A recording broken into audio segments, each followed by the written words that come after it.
Kademe kademe geçtiğim safhaları da sizinle paylaşacağım. Şimdi yurt dışı çıkış harcımı ödüyorum. Bakın buradan biniş kartımızı da alıyoruz. Dijital olarak buradan hızlı bir şekilde geçeceğiz.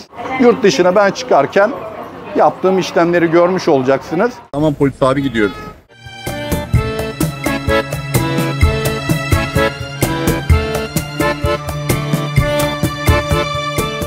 Arkadaşlar merhaba, nasılsınız? Kanalıma hoş geldiniz. Beni tanımayanlar için ben Yüksel Topal.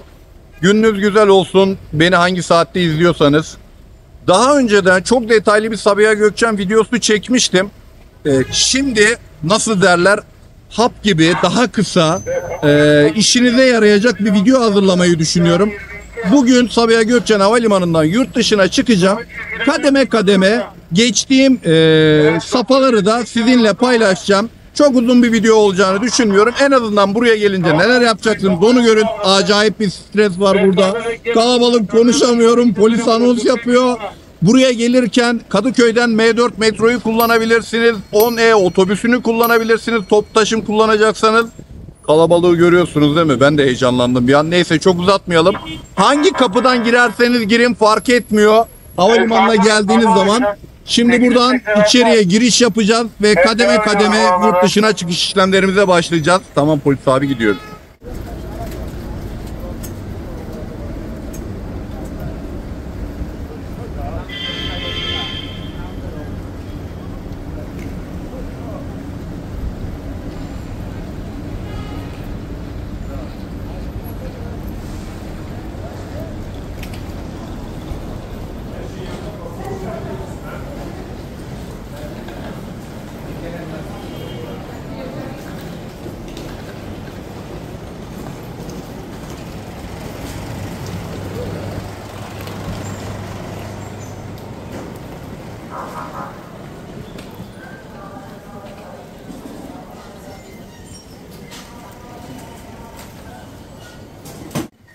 Güvenlik noktasına geldiğiniz zaman metro girişlerindeki güvenliklerden daha hızlı geçiyorsunuz ama otobüsle ya da taksiyle geldiğiniz zaman burada bu güvenliklerden geçişiniz bir 6-7 dakikayı, 8 dakikayı bulabilir.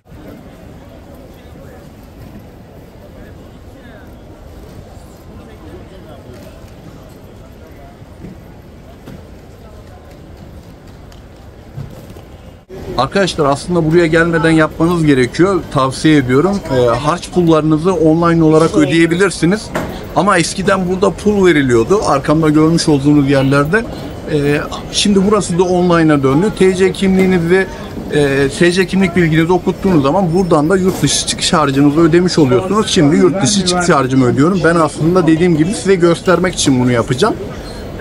Normalde online yaparsanız yapmanızda fayda var. Harcımızı alacağız, sonra devam edeceğiz. Şimdi check-in işlemini yapacağız. Burada gördüğünüz gibi bir sürü kontuar var. Kontuar demeyeyim de kiosk var. Bu kiosklardan istifade edeceğim ve check-in demeyelim de bagaj etiketimi yazdıracağım. Sonrasında bagajımı vereceğim. Arkadaşlar kiosklardan yapıyorum. Bunu daha detaylı olarak başka videoda anlatmıştım ama biraz hızlı geçiyorum. Hemen başlıyorum. Dilimi seçiyorum. Pasaportumuzun o fotoğraflı kısmını burada okutuyorum. 2 kişi yapmıştık biz. Hemen bunları seçtim. Devam et dedim. Burada kurallardan bahsediyor. 3 kilogram diyor, sadece el bagajınız olacak diyor. Anladım diyorum. İşte bagaj hakkı satın almak istiyor musun vesaire falan filan diyor. Satın almak istemiyorum, ek bagaj diyorum. Bagaj bırak diyor. Hemen bagajımdan bir tanesini bırakıyorum. 2 tane bagajınız varsa da tek bagaj hakkım var ama 2 tane bagajınız varsa da tek tek koyuyorsunuz. Birinciyi koydum, devam et diyor ki 11 kilo, 20 kilo bagaj hakkım varmış. Bu koyduğum 11 kiloymuş. Devam et dedim. Bagaj etiketi yazdır diyor. Devam et dedim.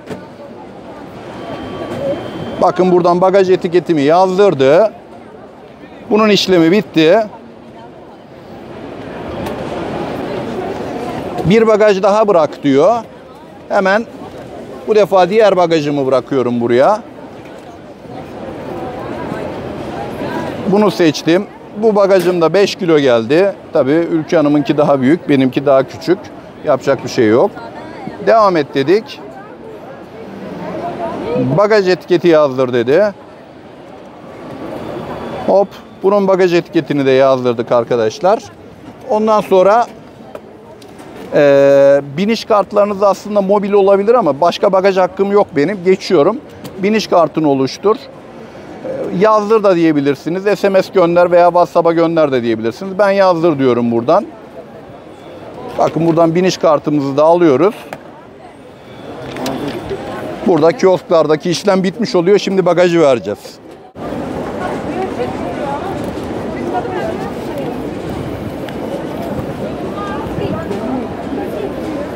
Arkadaşlar etiketi yapıştırdıktan sonra hemen burada bakın F Pierre'in olduğu, F kontuar alanlarının olduğu yer var. Bagajımıza etiketimizi yapıştırdık. Şimdi buradan bagajımızı teslim edeceğiz ve göndereceğiz otomatik olarak.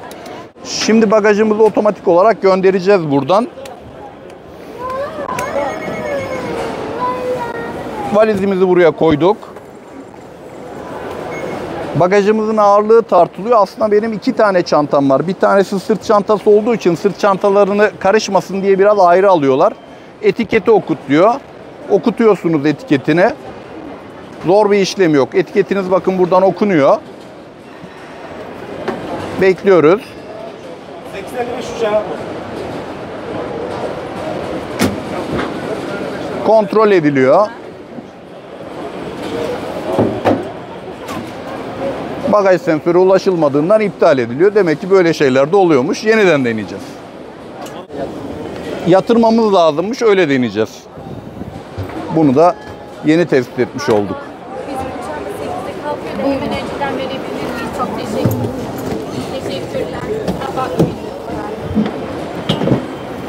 Etiketi okut dedik.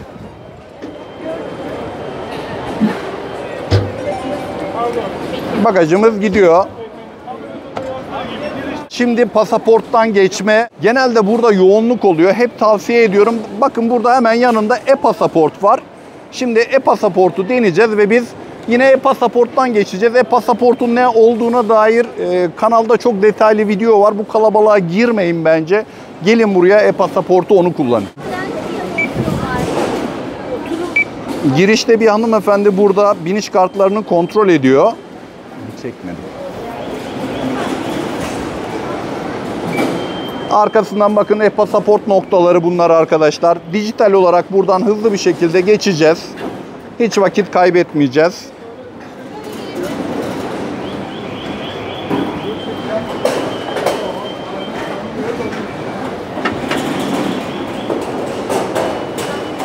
Pasaportunuzu okutuyorsunuz, fotoğraflı bölümünü.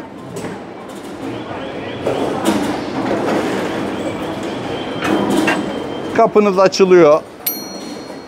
İçeriye giriyorsunuz. İçeriye girdikten sonra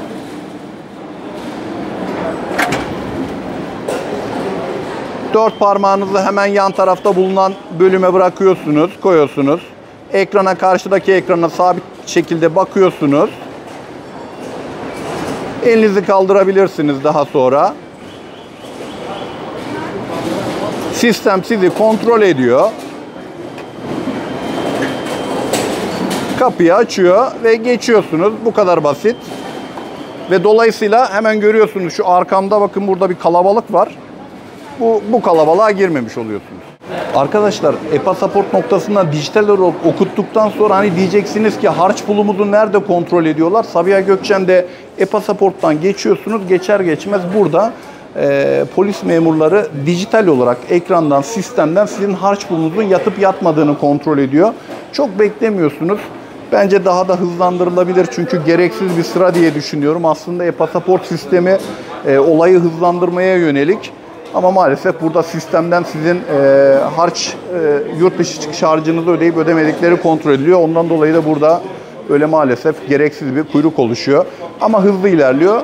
Şimdi harç pulumuz da kontrol edilecek ve arkasından ikinci güvenliğe geçip arka tarafa geçeceğiz. Pasaporttan hemen sonra ikinci güvenlik noktasına geliyoruz ve buradan ikinci güvenlikten geçiş yapacağız şimdi. Burası artık son safa. Buradan arka tarafa geçmiş oluyoruz. Güvenlik kapılarından geçer geçmez hemen zaten bakın burada yazıyor arkadaşlar. Bütün kapılar diye. Akış zaten sizi kapılara doğru götürüyor.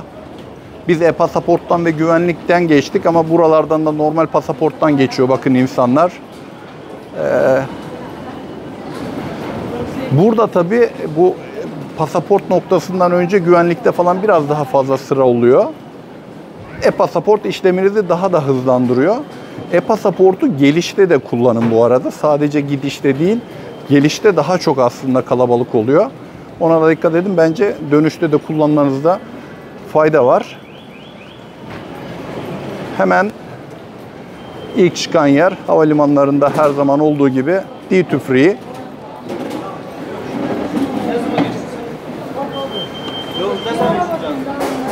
Burada duty free'ye geliyorsunuz ilk olarak. Eğer burada gezmek, dolaşmak, vakit geçirmek isterseniz burada biraz gezip dolaşırsınız ama istemiyorsanız dümdüz devam edebilirsiniz. Eğer şayet kapınız belli olmadıysa duty free'den çıktık. Gördüğünüz gibi tüm kapılar aynı yönde hareket ediyorsunuz yine.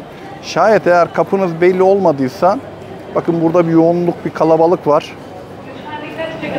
Burada sol tarafta bir ekran var. Buradaki ekrandan uçuş bilginizi de kontrol edin. Şayet kapınız henüz belli olmadıysa oradan kontrol edin. Ona göre hareket edebilirsiniz. Gösterdiğim gibi bütün kapılar bu yönde. O tarafa doğru gidip kapımı bulacağım şimdi ben de.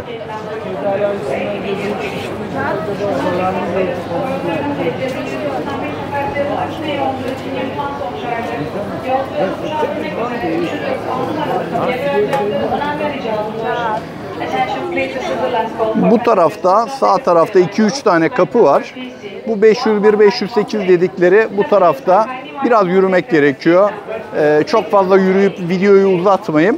Ama alanın görün diye söylüyorum. Bir taraftan kalabalığı da görün. Fakat yönlendirmelerde hiçbir problem yok. Hiç endişe yaşamazsınız. Bu arada biraz önce gösterdiğim 201, 203 yazan istikamette o bölgede bir de şey var. Sigara içme terası var. Sigara içmek isteyenler orada içebilirler. Hemen burada sağ tarafta Plaza Premium diye bir lounge var. Ücreti ne kadardı emin değilim. Sayfasından girip bakabilirsiniz. İsterseniz orada vakit geçirebilirsiniz. Dediğim gibi bu video biraz hızlı olacak. Yurt dışına ben çıkarken yaptığım işlemleri görmüş olacaksınız. Tekrar söylediğim gibi yönlendirmeler yeterli. Hiçbir sıkıntı yok. Rahatlıkla kapınıza doğru gidebilirsiniz. Arkadaşlar kapınız 500'lü kapılarsa tabelaları takip ediyorsunuz. Sizi alt kata indiriyor. Ve alt katlardan uçuyorsunuz. Orası da çok bir ortam değil, böyle nasıl söyleyeyim size, Sabiha Gökçen'de biraz basık. Biraz sonra göreceksiniz o alanı. Oraya doğru ineceğiz. Oradan kapımızı bulacağız. Devam ediyoruz hala 500'lü kapılara gitmeye. Aşağı inmeye devam ediyoruz arkadaşlar. İşte geldik. 500'lü kapıların olduğu yere, hatta merdivenden iner inmez kapım burada görüyorsunuz. Ama bu bölgeyi şöyle size kabaca gösterecek olursam bu alt kat bu şekilde, sadece görün diye söylüyorum. Tuvalet problemi falan yok. Yine bu tarafta bir duty free falan bulunuyor. Burası böyle.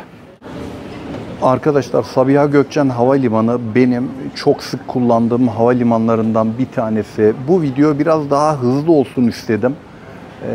Yani Sabiha Gökçen Havalimanı'na kullanmayanlara ya da ilk defa yurt dışına çıkacak olanlara prosedürü hızlıca aktarayım diye bu video biraz böyle oldu.